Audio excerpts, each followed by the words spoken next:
Assalamualaikum warahmatullahi wabarakatuh. Berikut penjelasan terkait pendataan tenaga non-ASN tahun 2022. Adapun dasar hukum pelaksanaan pendataan non-ASN yang pertama, Peraturan Pemerintah Nomor 49 Tahun 2018 tentang Manajemen Pegawai Pemerintah dengan Perjanjian Kerja. Dasar hukum yang kedua yakni Surat Menteri Pan-RB Nomor B/M-SM.02.03/2022 tanggal 31 Mei tentang status kepegawaian di lingkungan instansi pemerintah pusat dan pemerintah daerah. Dasar hukum yang ketiga, Surat Menteri Pan-RB Nomor B/1501/M/M.S/M.00/2022 tanggal 22 Juli tahun 2022 tentang pendataan tenaga non-ASN di lingkungan instansi pemerintah. Merujuk pada PP Nomor 49 Tahun 2018 tentang Manajemen Pegawai Pemerintah dengan Perjanjian Kerja pada pasal 96. PPK dan pejabat lain di lingkungan instansi pemerintah dilarang untuk mengangkat pegawai non-ASN. Sanksi bagi pejabat yang mengangkat pegawai non-ASN. Kemudian di pasal 99. Bagi pegawai non-ASN yang bertugas pada lembaga non-struktural, instansi pemerintah yang menerapkan sistem BUL ataupun BULD, lembaga penyiar publik, perguruan tinggi negeri baru masih tetap dapat melaksanakan tugas paling lama 5 tahun. Tindak lanjut PP Nomor 49 Tahun 2018 mengenai status kepegawaian di lingkungan instansi pemerintah. Status kepegawaian di lingkungan instansi pemerintah terdiri hanya 2 jenis kepegawaian, yakni PNS dan juga P3K. Pemberlakuan 5 tahun sampai dengan 28 November 2023.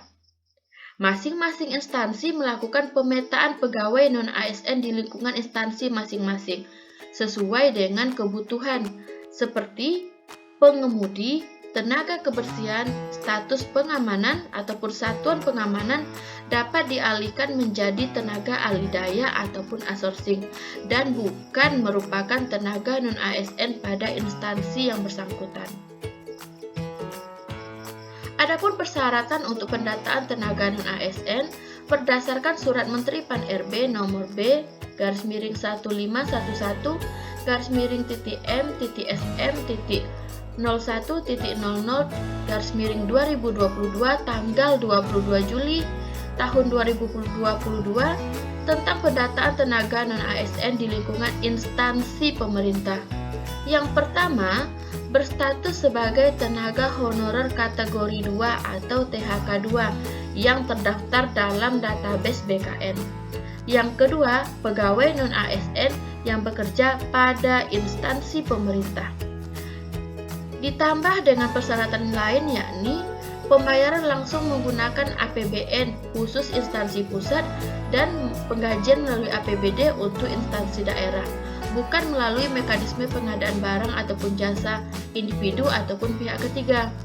Diangkat paling rendah oleh pimpinan unit kerja, telah bekerja paling singkat selama 1 tahun pada tanggal 31 Desember 2021. Dan berusia paling rendah 20 tahun dan paling tinggi 56 tahun pada 31 Desember 2021. Untuk tenaga honorer K2, data listing tenaga THK 2 dan pelaporan THK 2 yang meninggal, berhenti, tidak aktif lagi akan diberikan melalui aplikasi pendataan tenaga non-ASN yang akan dirilis oleh BKN. Validasi data utama awal. Seluruh pendataan ataupun data utama awal diambil per 31 Desember 2021 dan wajib masih aktif bekerja sampai periode pendataan tenaga non-ASN di instansi tersebut, yakni saat ini. Periode ini pernah diangkat masa kerja minimal 1 tahun ataupun akumulatif jika terputus-putus, dibuktikan dengan SK ataupun kontrak kerja, dan dibuktikan dengan pembayaran honorarium, baik dari APBN maupun APBD. Adapun keterangan validasi data utama awal yakni, yang pertama, masih aktif bekerja di instansi pendaftar tenaga non-ASN. Usia wajib sesuai dengan persyaratan per 31 Desember berdasarkan data tanggal lahir dari Disdukcapil, kecuali untuk yang THK2. Pembayaran honorarium melalui APBN dari mata anggaran kegiatan belanja. Kodenya yakni 51 atau pembayaran untuk jabatan-jabatan ASN, contohnya dari dana BOS ini bagi tenaga honorer guru. Kemudian beberapa ketentuan yang tidak termasuk dalam pendataan non-ASN. Penting bagi Bapak Ibu non-ASN untuk memahami validasi data utama awal untuk menentukan apakah Bapak Ibu termasuk ke dalam pendataan ataupun tidak.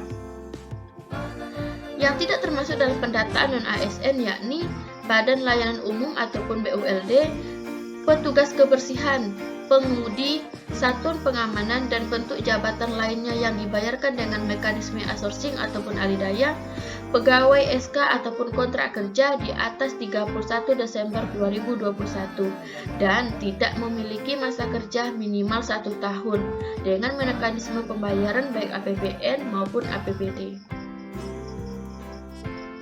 Nah, kemudian muncul pertanyaan bagaimana jika masa kerja terputus. Di sini ada contoh kasus pegawai non-ASN yang memiliki masa kerja terputus, dibayarkan melalui APBN persyaratannya, kemudian awal pengangkatan bekerja pada instansi X dan masih bekerja saat ini dengan rentang waktu kerja. Contohnya, berstatus masih bekerja dari Januari 2020 hingga Maret 2020, terhitung 3 bulan. Kemudian tidak bekerja, terputus dari April 2020 hingga Agustus 2020. Bekerja kembali pada September 2020 hingga Desember 2022 selama 4 bulan. Kemudian bekerja kembali dari Januari 2021 hingga Mei 2021, 5 bulan. Tetapi pada bulan Juni 2021 hingga saat ini dibayarkan menggunakan pengadaan barang dan jasa. Berarti jika ditotalkan maka masa kerjanya 3 bulan di tahun 2020 ditambah dengan 4 bulan di tahun 2020 ditambah dengan 5 bulan di tahun 2021. Maka totalnya 1 tahun. Nah, maka si X ataupun si yang bersangkutan berhak mengikuti pendataan tenaga non-ASN. Untuk masa kerja Juni 2021 hingga saat ini dapat diinput pada menu riwayat kerja. Adapun persiapan pendataan yang pertama, itu dilakukan oleh admin ataupun operator instansi yang sudah ditunjuk. Biasanya adalah Kasubag Umum masing-masing dinas ataupun OPD. Setiap instansi melakukan pendataan awal berdasarkan lampiran surat Menpan dan penyesuaian beberapa kolom kebutuhan pendataan. Instansi dapat mempersiapkan datanya dalam bentuk Excel yang nanti akan diimport ataupun diinput pada aplikasi pendataan tenaga non-ASN. Data utama tenaga non-ASN diinput oleh operator ataupun instansi. Kemudian persiapan pendataan melalui admin instansi, operator instansi, dan tenaga non-ASN. Pengisian riwayat tenaga non-ASN dapat dilengkapi oleh admin instansi dengan cara mengimport melalui Excel, boleh oleh operator dinas dengan melakukan inputan, ataupun sebaiknya data riwayat dilakukan ataupun diinput oleh tenaga non-ASN dengan melakukan penginputan melalui akun masing-masing. Adapun data riwayat yang diinput yakni NIK, nomor SK, tanggal awal bekerja berdasarkan SK, tanggal akhir bekerja berdasarkan SK, jabatan berdasarkan SK, pendidikan, unit kerja, jabatan penandatangan, kemudian jenis jabatan, pembayaran honorarium, file dokumen SK, file bukti pembayaran. Data ini merupakan riwayat kerja tenaga non-ASN dan dapat dilengkapi oleh tenaga non-ASN per tahun mereka bekerja. Adapun alur ataupun proses pendataan tenaga non-ASN, pertama dilakukan oleh instansi. Admin ataupun operator instansi mendaftarkan tenaga non-ASN yang masih bekerja sampai saat ini dan memenuhi persyaratan pendataan tenaga non-ASN berdasarkan peraturan. Instansi wajib melakukan checking ataupun pemeriksaan data yang diinput dan yang sudah dilengkapi oleh non-ASN-nya. Nah, untuk tenaga non-ASN, setelah didaftarkan oleh operator ataupun admin instansi, wajib mendaftar ataupun melakukan pembuatan pendataan akun pendataan non-ASN. Setelah dilakukan pembuatan akun pendataan non-ASN, lalu melakukan registrasi untuk dapat memonitor, mengkonfirmasi, dan melengkapi riwayat kerja tenaga non-ASN masing-masing. Tenaga non-ASN dapat mencetak hasil resume berupa bukti pendataan non-ASN. Proses melengkapi riwayat oleh tenaga non-ASN akan berhenti ataupun selesai ketika instansi menyatakan finalisasi. Sampai batas waktu yang telah ditentukan, instansi wajib melakukan finalisasi. Kemudian, instansi wajib mengunggah SPTJM atau Surat Pertanggungjawaban Mutlak sebagai hasil akhir pendataan tenaga non-ASN. Adapun link yang digunakan untuk pendataan non-ASN oleh admin instansi dapat melalui link registrasi admin, kemudian oleh operator ataupun di dinas dapat melalui admin pendataan non-ASN bkn.go.id. Nah, untuk operator dinas itu memiliki kewenangan dapat memberi kewenangan dari operator ataupun menu seeker, dapat melakukan import data, wajib memeriksa semua data yang masuk ke dalam sistem, melakukan pra ataupun finalisasi pendataan, mengunggah SPTJM berdasarkan data yang sudah difinalisasi. Nah, kemudian tugas tenaga non-ASN setelah didaftarkan oleh operator dinas, maka tenaga non-ASN dapat mengunjungi link yang telah ditentukan.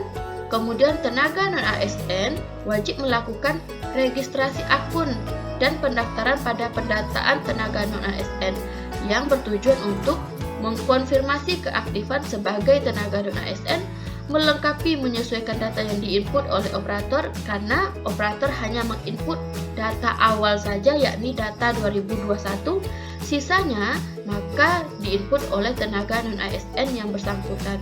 Melengkapi riwayat kerja sebelumnya.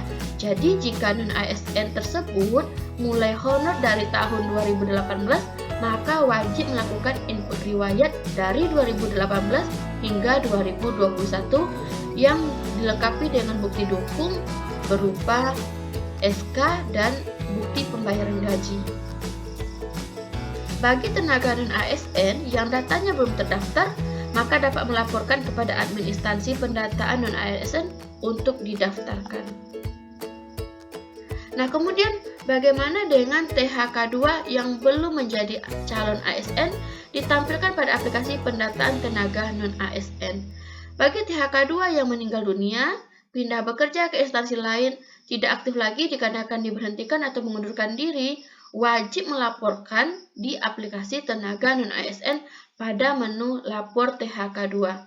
Admin instansi wajib melakukan konfirmasi keaktifan data THK2 sebelum didaftarkan sebagai tenaga non-ASN. Bagi THK2 yang sudah pindah instansi, wajib diusulkan pada lapor THK2 untuk dipindahkan instansinya. Adapun timeline pendataan dimulai dari saat sekarang hingga prafinalisasi 30 September 2022 dan finalisasi 31 Oktober 2022. Saat ini, instansi sudah melakukan import data tenaga non-ASN pada aplikasi tenaga non-ASN, kemudian melakukan pengecekan data. Selanjutnya, tenaga non-ASN dapat membuat akun dan registrasi data, kemudian mengkonfirmasi serta melengkapi data riwayat dan masa kerja. 30 September 2022 prafinalisasi, instansi menutup semua proses kegiatan pendataan. Instansi wajib mengumumkan daftar tenaga non-ASN yang masuk ke dalam pendataan untuk dilakukan uji publik. Tenaga non-ASN memeriksa dari pengumuman instansi. Jika tidak terdata, maka dapat mengusulkan usulan pendataan dengan catatan tenaga non-ASN memenuhi persyaratan untuk pendataan tenaga non-ASN. Finalisasi dilakukan 31 Oktober 2022. Instansi hanya bagi instansi yang terdapat pegawai non-ASN dalam pengusulan pendataan pasca prafinalisasi, maka dapat bersurat kepada BKN untuk dilakukan penambahan waktu. Nah, kemudian tenaga non-ASN yang belum terdaftar dapat membuat akun dan melakukan registrasi, mengkonfirmasi dan melengkapi data. 31 Oktober 2022 finalisasi, maka sudah ditutup untuk proses pendaftaran ataupun penambahan waktu. Instansi mengumumkan tenaga non-ASN hasil akhir yang dilakukan pendataan pada tahun 2022. Adapun kelengkapan dokumen, instansi SK kontrak kerja pembayarannya dengan mekanisme APBN di mana minimal 1 tahun masa kerja dan masih bekerja pada instansi pada saat proses pendataan. Bukti pembayaran atas tenaga non-ASN dilakukan dengan mekanisme APBN ataupun APBD berdasarkan SK. Jadi, jika non-ASN tersebut merangkap kerja, maka kita tetap patokannya kepada SK. Dibuktikan dengan ijazah atau bukti lulus pendidikan yang dimiliki saat ini. Kemudian non-ASN melakukan pembuatan kartu tanda penduduk, pas foto terbaru, ijazah pendidikan yang dimiliki saat ini. Registrasi dan melengkapi riwayat SK setiap periode bekerja, bukti pembayaran berdasarkan SK, STR bagi tenaga kesehatan dan sertifikat pendidik bagi guru jika memiliki. Sekian penjelasan tentang pendataan tenaga non-ASN. Wassalamualaikum warahmatullahi wabarakatuh.